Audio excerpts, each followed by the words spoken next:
There's a kind of silence in the wild that doesn't feel empty. It feels occupied, like something massive has just stepped out of sight and is deciding whether you deserve to hear it breathe. You're standing in tall grass, dew soaking into your boots, and the air smells like wet earth and heat that hasn't fully arrived yet. No birds, no wind, just that pressure in your chest that says, wrong place, wrong moment. And then the ground changes, not visibly, not at first, but you feel it through your bones. A low, distant vibration that doesn't belong to weather or time. It belongs to weight, living weight. Somewhere beyond the brush, a rhinoceros has decided to move. A rhino doesn't announce itself. It doesn't negotiate space. It simply becomes it. 2 tons of muscle and bone, wrapped in skin thick enough to stop time for everything smaller than it. When it moves, the world doesn't adapt. It yields. And if it charges, you don't get a warning that feels fair. You get speed. Not cheetah speed, not elegance. Something worse. Something inevitable. A straight-line decision made by an animal that weighs more than a car and doesn't believe in hesitation.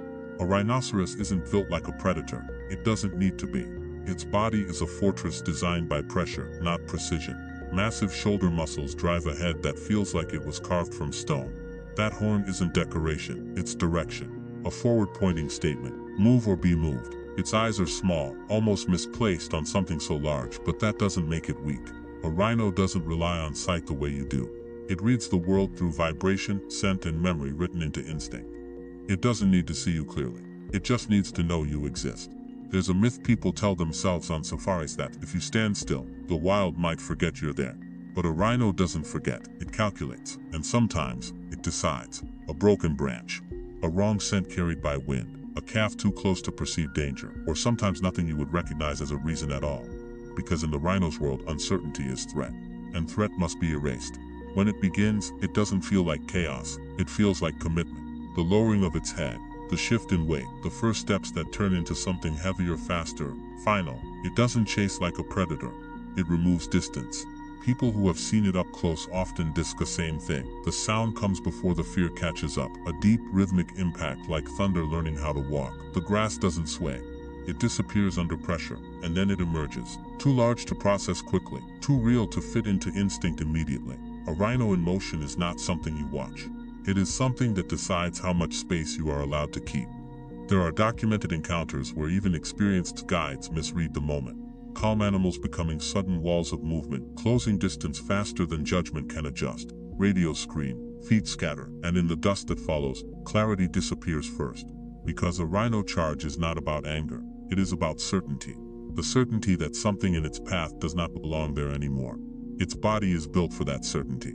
Dense bone structure, shock-absorbing mass, and muscle that doesn't just move weight, it commits it forward. The skin alone carries a thickness that turns most threats into meaningless contact. It is not armor in the human sense. It is endurance made physical. Every step is a decision that the world in front of it will change or break. There is no hesitation once momentum begins to build.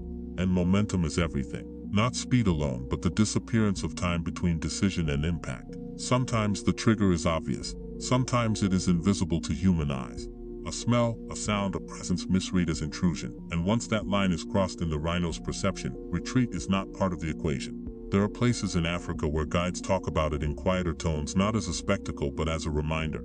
Encounters where vehicles came too close, where grazing animals suddenly lifted their heads and changed posture. What seemed calm second became a forward decision the next. In those moments, people don't talk about bravery, they talk about geometry, angles, distance, exit path. Because when something that heavy begins to move with purpose, emotion becomes irrelevant very quickly. What remains is awareness of space collapsing. There is a story often told from conservation teams where a group found themselves too close to a rhino they believed was settled. It was grazing head down, almost peaceful. Then it lifted its head. One step, then another. Not fast at first, just inevitable. By the time anyone understood the shift, the animal had already committed to motion. What followed wasn't chaos in the usual sense. It was compression. Space shrinking faster than reaction time. Dust rising, visibility breaking apart. And in the center of it, a force that no longer needed to justify itself.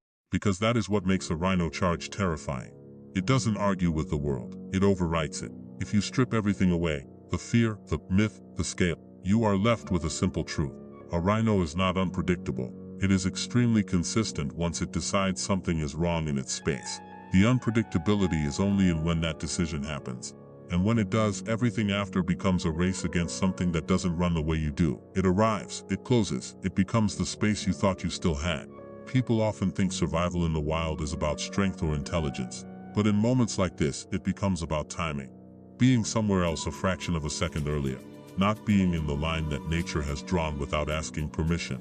And long after the dust settles, what stays with those who've seen it isn't the animal itself. It's the feeling that something that large can decide movement so suddenly, and that the world can change shape without warning. Because a rhino doesn't chase fear. It doesn't understand it.